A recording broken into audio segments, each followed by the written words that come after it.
Sir, हमारे दर्शकों देखने वालों को आप अपना परिचय दीजिए। पहला तो सर सब जो लोग हैं सब टीवी और मीडिया वाले लोग को मेरा नमस्कार है। मैं बोला नहीं शायद नमस्कार है। और आपके दर्शक लोग को भी मैं नमस्कार करूँगा कि ये मेरा नाम जहांगीर खान है। मैं एक आम रहवासी हूँ। मैं कोई बड़ा आदमी नहीं हूँ। मैं एक ही रूम मेरा यहाँ है। मैं प्लाट में रहता हूँ, एक ही रूम है मेरा। तो मैं थोड़ा लेखा पढ़ी करता हूँ। कोई फाइल वगैरह का किसी का काम नहीं करता हूँ, किसी की फाइल लेके नहीं जाता हूँ। पॉलिसी मैटर में ही मैं खाली यहाँ लड़ता हूँ। बहुत बहुत धन्यवाद। Policy matter. जी जी, शुक्रिया।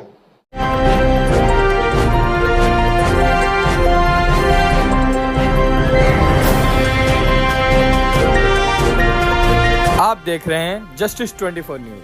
गोवंडी के झोपड़ा धारकों के साथ साजिश का खेल, जहांगीर खान ने किया बड़ा खुलासा। मुंबई गोवंडी के झोपड़ा धारकों यानी प्लॉट रहिवासियों को लेकर अब सामने आया है बड़ा सवाल। समाज सेवक जहांगीर खान ने प्रेस कॉन्फ्रेंस में खुलासा किया है कि रहिवासियों के साथ साजिश रची जा रही है। पूरा सच जानने के लिए देखिए ये रिपोर्ट। सर, हमारे दर्शकों देखने वालों को आप अपना परिचय दीजिए। पहला तो सर सब जो लोग हैं सब टीवी और मीडिया वाले लोग को मेरा नमस्कार है। मैं बोला नहीं शायद नमस्कार है। और आपके दर्शक लोग को भी मैं नमस्कार करूँगा कि ये मेरा नाम जहांगीर खान है। मैं एक आम रहवासी हूँ। मैं कोई बड़ा आदमी नहीं हूँ। मैं एक ही रूम मेरा यहाँ है। मैं प्लाट में रहता हूँ, एक ही रूम है मेरा। तो मैं थोड़ा लेखा पढ़ी करता हूँ। कोई फाइल वगैरह का किसी का काम नहीं करता हूँ, किसी की फाइल लेके नहीं जाता हूँ। पॉलिसी मैटर में ही मैं खाली यहाँ लड़ता हूँ। बहुत बहुत धन्यवाद। Policy matter. जी जी, शुक्रिया। आज प्रेस कॉन्फ्रेंस रखी गई है जहांगीर साहब, आप मतलब क्या बताना चाहे, क्या संदेश देना चाहते हैं प्रेस कॉन्फ्रेंस के जरिए? आप अपनी बात रखिए। जी जी सर, पहला तो हम रफ़ीक भाई से का शुक्रिया अदा करूँगा कि इस मुद्दे को, जो मेरा मुद्दा मैं लेकर लड़ रहा हूँ, मेरा नहीं जनता का मुद्दा। यहाँ 35,000 जो रहवासी हैं, प्लाट व रहवासी, इशू उनका है। इन्होंने उस पर तवज्जो दिया और आज आप लोग के सामने हमें बैठाया है, तो इनका शुक्रिया अदा करूँगा। ये इनसे दोस्ती भी है और अच्छे जैसे मिल के घर की तरह से बात कर लेता, तो इन्होंने बोला नहीं यार, इसको थोड़ा मुद्दे को हाईलाइट करना चाहिए। तो इनकी मैं शुक्रिया अदा करता हूँ। तो और आगे ये विषय पे बढ़ते हैं। हमारा इशू ये है सर कि हम रहते हैं प्लाट में। प्लाट को जो महापालिका ने मुंबई में इधर उधर से लाके कहाँ से, नरिमन पॉइंट से, कुलाबा से, परेल से, कहाँ से लाके, बांद्रा से, इधर उधर से लाके उन्होंने प्लाट सिस्टम में ओटे में पॉलिसी बनी थी। प्लाट सिस्टम में 30 फुट रोड मेन रोड दिया, 20 फुट गली रोड और develop plot only for pitch जो है उन्होंने ओपन दिया। 10 बाई 15 का पिच ओपन दिया। उसमें उन्होंने क्या किया कि सिक्योरिटी डिपॉजिट में एसडी करके उन्होंने ये दिया हुआ है, ये देखिए एसडी करके उन्होंने दिया हुआ है। माल मत्ता विभाग, स्टेट डिपार्टमेंट, जो महापालिका का प्रॉपर्टी डिपार्टमेंट होता, उन्होंने दिया है। एम वार्ड था, जब ज्वाइंट एक ही था, एम वार्ड थे, उन्होंने दिया। वार्ड ऑफिसर है ये संजागिरी साहब हैं और माल मत्ता विभाग में उन्होंने दिया हुआ। तो ये हमारे को मालूम नहीं था, यहाँ के लोगों को भी नहीं मालूम, पुराने लोग कहाँ के कैसा हमें नहीं मालूम आता है। लेकिन हम जब इसमें उलझे, हमको 2023 में ससाने में हमने बोला, तो मैं इसके पीछे फॉलोअप में लगा कि नहीं देखो हम, तो हमें कहीं सुराग नहीं मिल रहा था। 2 बार हमने पृथ्वीराज चौहान है वहाँ पे वो स्टेट में, उनके पास बैठक किया कि नहीं हमें आप स्टेट में कन्वर्ट करिए, हमें अपने रास्ते पे कैसा छोड़ के रखा।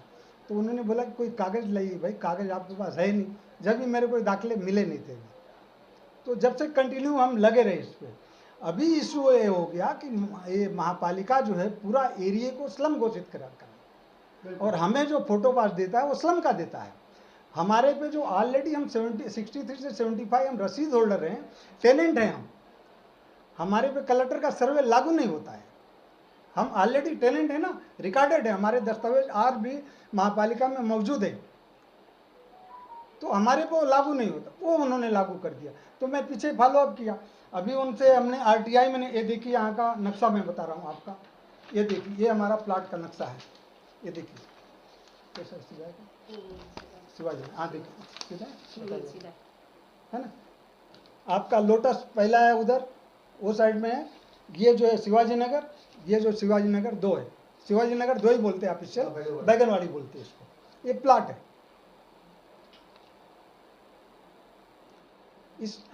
इस प्लाट में ये इस प्लाट में उन्होंने ये सिस्टम से एक मिनट में बताता हूँ। ये चाली उनका निर्माण, ये डीपी से हमने बनवा दिया, चाली बनाया उन्होंने। हाँ, उन्होंने चाली सिस्टम में ए से लेके टी तक चाली बनाया। एक चाली में 8 रूम 9 रूम दिया, यानी एक प्लाट में, हमारे इधर की बात करें, लोटस का मुझे पता नहीं है, 185 उन्होंने एक प्लाट में उन्होंने शिफ्टिंग दिया हुआ, ऑलरेडी लेखी शिफ्टिंग। उसमें क्या हो गया कि कुछ लोग नहीं बसे होंगे, कुछ लोग, लेकिन जो बसे हैं वो रिकॉर्डेड है, दस्तावेज ऑलरेडी महापालिका में मौजूद है। ट्रांसफ़र के लिए वो ऑलरेडी उस दस्तावेज से मिलान करते हैं तो ट्रांसफ़र करते हैं। तो हमें स्लम में डालने का कोई गरज नहीं है, और ये हमारे स्लम में जाने से 3310 में हमें डाला, 3310 में डालेगा तो 300 में आते हैं। बीडीडी चाल को 160 स्क्वायर फीट था, उन्होंने 500 स्क्वायर फीट दिया।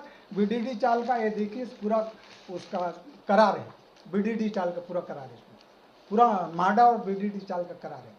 हमें आपने 72 से लेके यानी 50 साल 75 तक ये हो गया, और 63 में 72 साल हो गया, 72 साल के हम लोग रहवासी हैं। हमें आप किस कैटेगरी में डाल दिया? रीज़न है कि हमारे लोगों में जागृति नहीं है, पॉलिटिकल गाइडेंस नहीं था, पॉलिटिकल लोगों ने हमारे इशू को आगे नहीं बढ़ाया।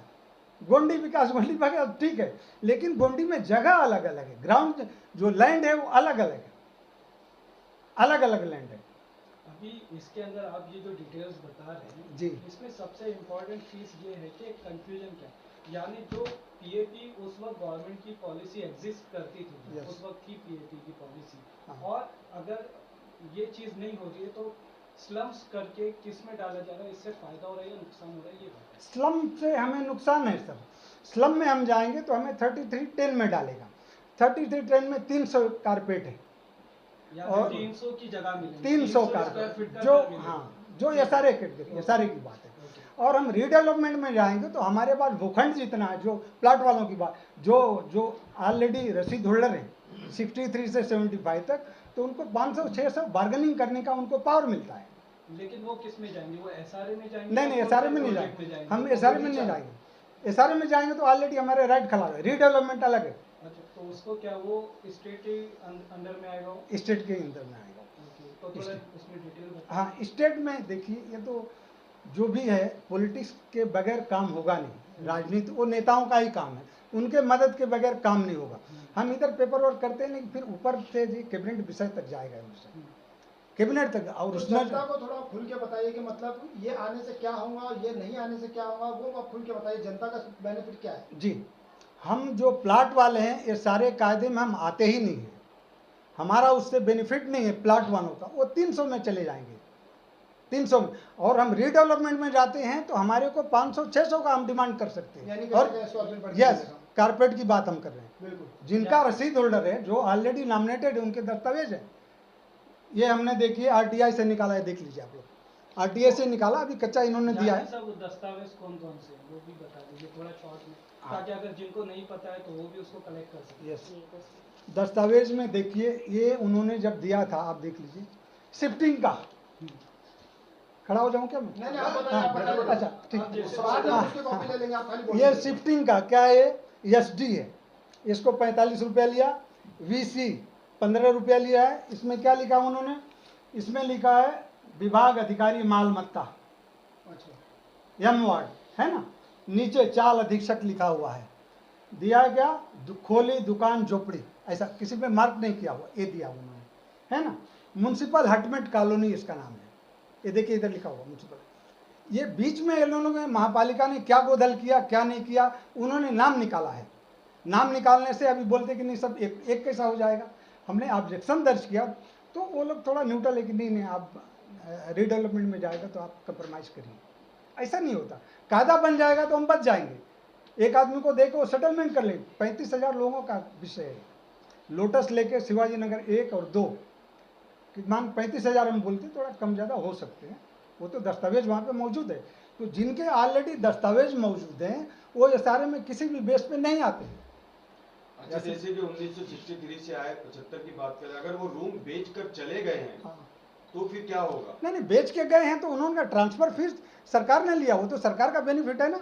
महापालिका का बेनिफिट है, उससे नहीं 10 ट्रांसफर करे वो तो सरकार को बेनिफिट आ रहा है ना, टैक्स आ रहा है ना उनका, उनकी उसको फायदा पॉलिसी किसको है। होगा फिर? बेचने वाले को या खरीदने वाले को इसका फायदा मिलेगा? जो आज कंटिन्यू है, जिसने खरीदा है उसको ट्रांसफरेबल है तो उसको मिलेगा, जो खरीदा है उसको बेनिफिट मिलेगा। क्या प्लॉट वाले को फोटो पास निकालना जरूरी है? यस, अभी हम कायदे में नहीं, अभी हमको तो ऑब्जेक्शन में उन्होंने जाना कि फोटो पास हमें दीजिए, लेकिन स्लम का हमें नहीं चाहिए। फोटो पास लेकिन बंद किया गया, उसमें भी कई एक मसले मसाइल आए। ना, वो अलग उसका क्या है? अच्छा, ये फोटो पास पे मैं बात कर रहा मतलब सलम लिखा हुआ नहीं रहना चाहिए? नहीं, स्लम हम है नहीं। हाँ। हम आपको डॉक्यूमेंट्स बता रहे हैं कि हम स्लम किस बेस पे हैं। स्टेट डिपार्टमेंट जो महापालिका का मालमत्ता विभाग है उन्होंने हमें दिया है, हम स्लम कैसे कन्वर्ट हो गए? आज पीएपी बिल्डिंगों में देते हैं, आज बिल्डिंग बन के तैयार है, बिल्डिंग में देते हैं।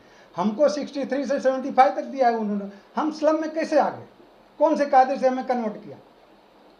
यानी ये जो चेंज हुआ है जी। आपका क्या उसमें आपने जो जानकारी हासिल की है तो आपको क्या बात समझ में आई है कि क्या चीजें इसमें कुछ चेंज की गई है या उस चीज की स्थिति पहले जैसे हो सकती है या उसके लिए नए कोई बदलाव लाने पड़ेंगे और किस डिपार्टमेंट को लाना पड़ेगा? ये था। हाँ, देखिए बदलाव एकदम लाना ही जरूरी है, नहीं तो हमारे सब राइट जा रहे हैं। लोग नहीं अगर उठेंगे, जनता नहीं उठेगी तो सब राइट जा रहे हैं। आपको 300 दे देगा। आज जो जगह आया मेट्रो में नहीं, अलग चलेगा। आज जो लोग हैं उनको 300 दे देता है, मेट्रो में 2017 तक का भी दे रहा है। तो आप जनता से क्या अपील करना चाहेंगे? जनता से यही कहेंगे कि जो भी प्लाट में रहवासी लोग हैं जो 63 से 75 है, अपने डॉक्यूमेंट तैयार करें, अपना ऑब्जेक्शन दर्ज करें, या अपने अपने जो नेता लोग हैं उनके पास जाइए कि भाई ऑब्जेक्शन कहाँ दर्ज होगा? यानी स्पॉट महापालिका में, स्टेट में और कॉलोनी विभाग में इसके दर्ज। कोई अलग सा विभाग है, कुछ ऐसा रूम नंबर है जहाँ पे अपना कंप्लेंट लोग दर्ज कराए, या कोई संपर्क करे किसी जैसा कोई ऑफिस जहाँ आप बनाए, ऐसा कुछ है? फिलहाल अभी हमारे डॉक्यूमेंट जो इसमें कॉलोनी विभाग में है, हमने स्टेट में चेंबूर और यहाँ पे एम वार्ड दोनों में RTI लगाया, तो उन्होंने हमें कन्वर्ट किया कि नहीं, हमारा आपका डॉक्यूमेंट्स यहाँ पर है। किधर? कॉलोनी विभाग ने ही हमें लिख कर दिया कि देखिए इतने अभी है। तो उन्होंने क्या बोला कि देखिए लमसम अभी दे रहे हैं, ऑलरेडी मिल जाएगा हमको। ओके, मिल जाएगा, सब डॉक्यूमेंट्स में कम से कम 11-12 हज़ार का दिए हैं उन्होंने उस टाइम के पीछे से। और डायरेक्ट हमने इसमें क्या मांग किया, ये देखिए हमने इनमें ये लिखा था, आप ये भी सुन लीजिए ये क्या लिखा है, तो आप लोग ये हो जाएगा। हमने लिखा है कि सर्वे क्रमांक 1 है देवनार या भूखंडावर 1963 ते 1975 सालामध्ये म्युन्सिपल हटमेंट कॉलोनी मनपा मालमत्ता खाते मार्फत वसाहती lotus colony Shivajinagar number 1 number 2 किती पीचेस भूखंड अलॉटमेंट दिली आहे त्याची लेखी माहिती मिळावी, ते बद्दल आम्हाला हे दिलेले ते म्हणले अधिकारी बोले कि नहीं अभी जो है वो दे देते हैं, आपका पूरा रिकॉर्ड तो है ही है, वो हो जाएगा। क्योंकि 3 कॉलोनी आपके से, लोटस का अलग है, गजानन कॉलोनी आपका है माटुंगा से आया हुआ है, बैगन अपना शिवाजी नगर के लोग कहाँ कहाँ से आए हैं, उनके 3-4 कॉलोनी ऑफिसर हैं। तो एक ही ने निकाल के दिया, बोले सबके पास देंगे ना, वार्ड ऑफिसर को बोलेंगे तो सबको काम पे लगा देगा, तो वो लगाए। तो हमें जागृत होना, हमें 500-600 कारपेट मिलना चाहिए प्लाट वालों को, क्योंकि हमारे पास 1.5 एकड़ जगह है, हम 1.5 एकड़ में हैं, हम तो जगह पकड़े हुए नहीं है, हम इंक्रोचमेंट कॉलोनी हमारी नहीं है। एक प्लॉट 1.5 एकड़ में आता है। 1.5 एकड़ में हमारा। पहले आप लोग ये आम जनता से आग्रह है कि हम इंक्रोचमेंट बस्ती में नहीं है, हमने जगह पकड़ा हुआ नहीं, हमको एक लाके पुनर्वसन किया है, उन्होंने पुनर्वसन कर दिया और हमारे नाम पे उन्होंने रसीद फाड़ के दिया, और कंटिन्यू हम 63 से अभी तक हम उनका कंटिन्यू भाड़े भरते आ रहे हैं। तो हम स्लम में कैसे आ गए? स्लम की पॉलिसी 76 to 1985 का है, उसके बाद आज तक वो स्लम में आते हैं। आज जो भी आता होगा उनका इशू, उसमें हम नहीं जाएंगे, लेकिन मेरा इशू खाली प्लाट का है कि प्लाट को स्लम में नहीं जाना चाहिए, उनका रीडेवलपमेंट होना चाहिए। रीडेवलपमेंट में हमारे को एक्शन है। तो ये आप कितने साल से मेहनत कर रहे हैं जो आपके पास ये रिजल्ट आया है? देखिए, हाँ, मैं ससाने में, वो अलका ससाने वार्ड ऑफिसर थी, किसी विषय पे बैठक हो रहा था रोड वगैरह के विषय पे, तो उन्होंने बोला कि आप कहाँ रहते हैं? मैं बोला मैं यहाँ रहता हूँ। तो बोले क्या वो भी कैसा है क्या? तो मैं बोला नहीं, स्लम मेरा नहीं है, हमारा तो पकड़ा नहीं है। तो उन्होंने बताया कि नहीं, इंजीनियर ने बताया, पूछा कि नहीं इनको भी डाल दिया स्लम। तब से मैं इसका फॉलोअप कर रहा हूँ। अब मेरे पास पुख्ता सबूत आ गए हैं और थोड़ा और कुछ निकालना शासन से ज़रूरी है, क्योंकि ग्राउंड हमारे पास रहेगा तो ही हम आगे लेके जाएंगे। इशू एक आदमी का नहीं है, पॉलिटिकल अगर सक्रियता रहेगी, लोग अगर हमारे को अच्छे मिल जाएंगे, आगे तक मैटर बढ़ाएंगे, क्योंकि नागरिक खाली अपनी लड़ाई यहीं तक लड़ लेगा और थोड़ा इधर उधर कर लेगा, लेकिन पॉलिटिकल भी भागीदारी इसमें हमारी जरूरी है। जहांगीर साहब जी। आपके साथ जो है यहाँ पर इस वक्त नगर सेविका मैडम भी है, तो यहाँ पर ये अगर जिस तरह से आप बोल रहे हैं रीडेवलपमेंट के लिए, क्या इनका कोई प्रोपोजल एक नगर सेविका का यानी जो महानगर पालिका में ही प्रोपोजल से बदलाव हो सकता है या फिर उसके लिए स्टेट में जाना पड़ेगा, ये बताएं। डेमोक्रेसी में आज संस्थाएं बनी हुई नीचे से, ग्राम पंचायत, नगर पंचायत, कारपोरेशन। हमारा मुंबई जो है कारपोरेशन है, स्टेप उठाने का इशू होता नगर सेवक का, वहाँ इशू खड़ा करेंगे, वहाँ से इशू स्टैंडिंग में जाएगा, जो लोग करेंगे वो लोग अगर पास करेंगे रेगुलेशन उधर दे सकते हैं। हमारा अगर आदमी पावरफुल लड़े तो अभी आपके पास मौका है, यानी आप मैडम से क्या ये सब भाई, ये रफीक भाई ऐसा पॉपुलर आदमी है कि इन्होंने अपने सरपरस्ती में 3 नगर सेवक चुना है, 3 नगर सेवक चुना। आगे भी उम्मीद है कि इनका नगर सेवक आ जाएगा। और कोई भी विकास के काम के लिए हमें, और भी मैं कुछ करता हूँ तो बोले कोई भी विकास का काम में अवरोध नहीं होना चाहिए, मेरे बस का जो रहेगा मैं मदद करूँगा।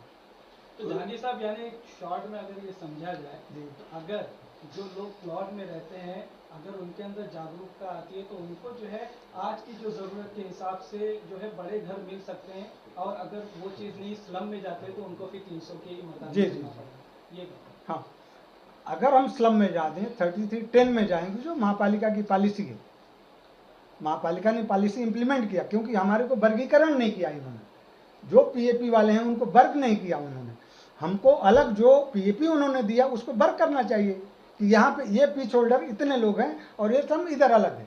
उन्होंने वर्गीकरण नहीं किया, ये वर्गीकरण नहीं होएगा तो हमको ऑलरेडी जो 3310 यसारी का कायदा, उसमें 300 कारपेट है, तो हम 300 में जो प्लाट वाले जिनको ऑलरेडी 72 साल हो गया, 300 में क्यों जाएंगे? आप बीडीडी चाल को 160 था, आपने 500 दिया, 500 दिया है ना, उसका करार पूरा हमारे पास है, पूरा बायोडाटा लिखा हुआ है, कैसा कितना कितना डेवलप करने का, क्या क्या करने का। इलेक्शन मूवमेंट में वहाँ पे सिडको ने 33 साल के लीज पे लैंड दिया था, जो अलॉटमेंट किया था 33 साल के लीज वाले को, वहाँ के लोगों ने, जो वहाँ के पॉलिटिशियन ने आवाज़ उठाया, उनको ऑनरशिप करके दिया है। आप पता करिए।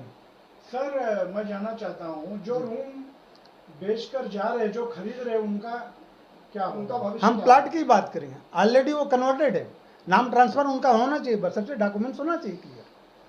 बिना डॉक्यूमेंट्स का तो होगा नहीं। आपके पास डॉक्यूमेंट है, चाहे पहले एक का 5000 लगता था, अब वो नहीं होगा, 4 रहे 5 रहे जो भी रहे, आपको उस पर एक ही फी लगती है, 40,000 या का रेजिडेंटल 40,000 कुछ है, और उसका 60,000 है कमर्शियल का, ऐसा कुछ है। तो ऑलरेडी कन्वर्टेड है नाम उनका, तो बीएमसी को चार्जेस जा रहा है, होना चाहिए, वो कायदे में है वो। अगर वार्ड ने कहीं रोका होगा है तो कोई रीजन आया होगा, तो उस बेस पे उन्होंने रोक दिया होगा, ऐसा नहीं है, नहीं तो कायदे में है, ऑलरेडी कन्वर्ट करना ही करना है उनको। जहांगीर साहब, आखिरी सवाल ये है कि आप अब तक तो आप यहाँ पहुँचे हैं, आपने बताया कि 2 या 4 साल में आपको ये जानकारी मिली, हाँ। आगे के लिए आपके क्या स्टेप्स होंगे? हाँ, अभी आगे के लिए हम भाई, अभी एज ए पॉलिटिशियन, रफीक भाई के घर में 3 नगर सेवक आ गए, इनकी लड़की भी है, आगे भी उम्मीद है, तो हम इनसे अपेक्षा करेंगे हमारे इशू को ये आगे बढ़ाएं। हमारी अपेक्षा तो इनसे यही रहेगी ना कि हमारी इशू को, जो यहाँ की जनता की इशू है, वो लोग भी वोटर आपके हैं, उनके भी इशू आपको आगे बढ़ाना चाहिए। उन्होंने दिया है बीएमसी ने, मालमत्ता स्टेट डिपार्टमेंट में, ये रसीद है, लोगों के पास होगा रसीद, सभी लोगों के पास रसीद होगा, उनको शिफ्टिंग दिया है, और नहीं भी है जिनको शिफ्टिंग दिया है उनके रिकॉर्ड ऑलरेडी महापालिका में मिलेंगे।